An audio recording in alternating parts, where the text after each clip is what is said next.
Chasing your passion can lead to burnout and not liking your passion anymore.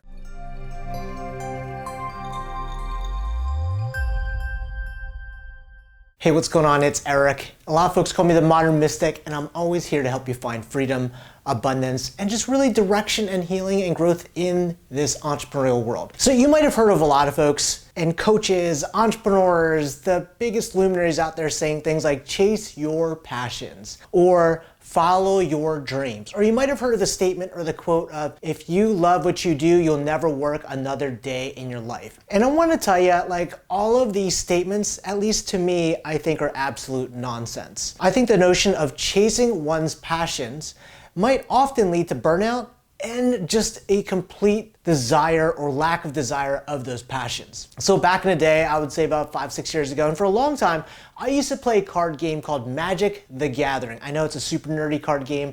It's a trading card game like Pokemon, where you're basically slinging spells from a deck of cards that you have against your opponent. Now, many of you may not realize it, but there's a thriving secondary market of reselling trading cards in this game. And there's also a thriving tournament scene where folks can go to what we call pro level and actually make some money playing this card game. So when I got into it, I've been playing since '97, and I still play to this day. I still collect the trading cards. But for a while, there was a period of time when I was actively playing in tournaments and actively trying to grind and try to get to a level of really good competency. And this is at the time when I was running, and I still run, my accounting practice. So there's two different ways of making money in this game. You either grind in tournaments to eventually get the pro status, play on the pro tour and make some money, right? But there's not a lot of money in that space. If you look at like Magic: The Gathering pro players, they don't really seem like wealthy folks, you know, just between you and I. And so that's why I started doing it first, and I realized that I really wasn't that good at it. Even though I was passionate at the game, I spent hours reading on forums, I spent hours practicing, I spent hours play testing and utilizing all the cards and stuff like that. I just really wasn't that good at it, even though I was passionate at it. So that option was squashed. The second option I tried was to grind and sell cards. So I used to purchase collections. I looked on Craigslist, Facebook Marketplace, all these things for collections to buy them, flip them, and resell them. Either to buy list them, where you're selling your cards to another store, or you're selling at retail on eBay or TCG. And typically what I would find is, you know, for every $1,000 I'd spend, I'd typically profit about $1,500 between listing the cards, selling the cards, shipping supplies, and all that stuff, which is like a 33% profit margin, which sounds great, right? But when you account for the amount of time that you had spent, I would spend typically about 40 to 60 hours sorting and listing and selling a collection. I actually ended up making about $12 an hour, and when you account for the income tax that you got to pay on that, I was probably at $8 an hour when I was making a tremendous amount of money more in my accounting practice. But what I started realizing is in my head at the time, it was still a hobby, and this is a way of funding my hobby. So it was my passion. But if I was to look at turning that into a profession, turning that to an actual living, like if you go on Reddit or any of the forums, there's always folks that are like, hey, I want to start a store. Hey, what if I started a hobby shop or something like that? What if I grinded it out? And the vast majority of folks always say, don't do it. It's a great way of losing money. Just like in the racing cars scene, when you're racing cars like Porsches, Ferraris, and all that stuff like that, people always joke and say, how do you make $1 million racing cars? Well, you start $2 million.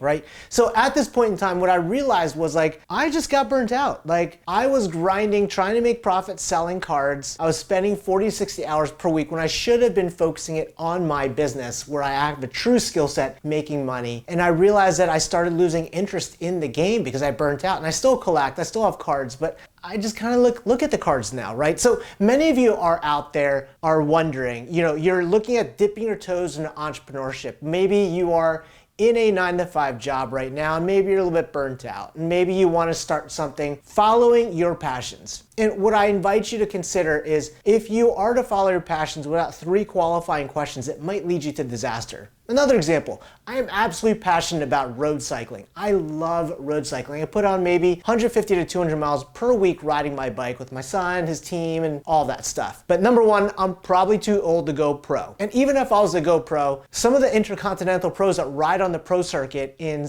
road cycling are making $40,000 to $80,000 per year, which is great income for some folks, but for me, living in Orange County, raising a teenager on my own, that doesn't cut it, right?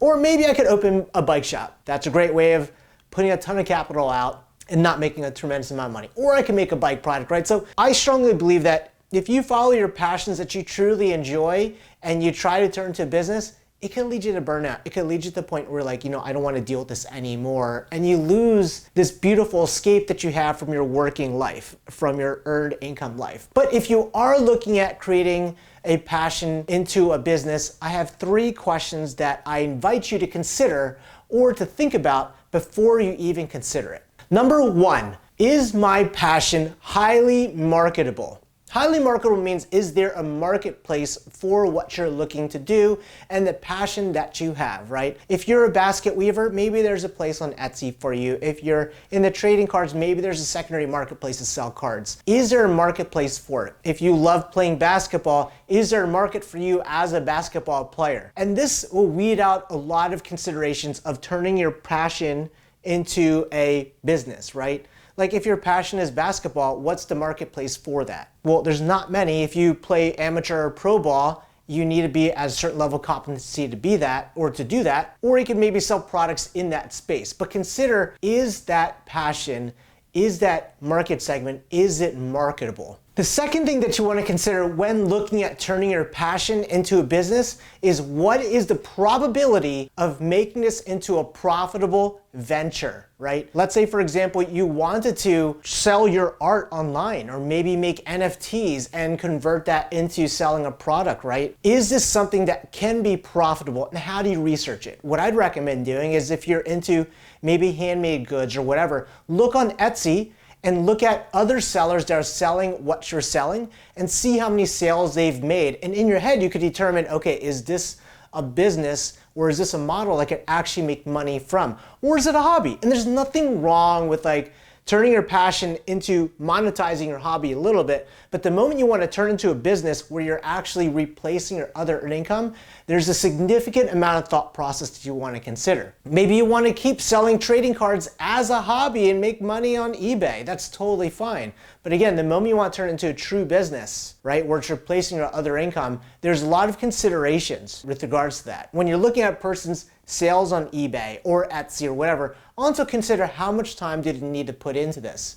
And if you do the math, what I always like doing is I like doing the math and figuring out, okay, if I was to do this, how many hours would it take me to do it? How much can I make? What is my rate per hour, right? If it's a fair amount, if you're making $25, $30, $40 per hour, turning this passion into a business, man, that's amazing. But also consider you got to pay the tax on that income. But if you're doing the math and it's like $3, $4, $5, $6 per hour for labor that you're doing, know that in the back of your head, you're probably gonna get frustrated at trying to make money at this venture. Number 2, is this something that I could actually truly be profitable in? If you love basketball and you want to be a basketball player, but you're like me, you're 42 and you're kind of okay shape, but not the greatest of shape, the probability of you being a professional basketball player, or for me being a professional basketball player, is probably slim to none. Right? So you want to be pragmatic and consider that. And finally, the third thing is, how are other entrepreneurs doing in the niche or the passion that I really enjoy? How are they doing? Are they successful with it? Now, I recommend not looking at social media to determine a person's level of success, because as we all know, a lot of folks only play their highlight reel on social media. 6-figure, 7-figure entrepreneurs that show the Lambos oftentimes are just sitting in front of somebody else's Lamborghini. That's probably not the best point of comparison. But again, you're gonna wanna do your research and ask a couple of folks in your space, in your passion, hey, is this something that's profitable? How are you doing with this business? Is this something that you really enjoy? Or are you burning a lot of hours? A lot of us as entrepreneurs, we're in a relatively lonely business. I have absolutely no qualms sharing like how I'm doing a business with anybody else that's curious about the accounting space, right? And quite many other entrepreneurs would be happy to share with you how they're doing and maybe provide you some suggestions. But those are 3 things that you should be asking yourself before you consider converting something that's a passion of yours into a business. Now, you might be sitting here and thinking, gosh, Eric, that's some really good stuff. Like, I would love to ask you a question. If you're new here, I'd love to have you subscribe to this channel. I make new videos here once a week on all things finance, entrepreneurship, even healing through plant medicine. I just love all these topics to help us continually grow. If you have any questions or comments, pop them in the section below, the comment section. I respond to each question, comment that's out there. And if there's any video topics you want me to talk about, let me know. And with that said, I look forward to seeing you again soon. Eric, the Modern Mystic, peace out. Take care.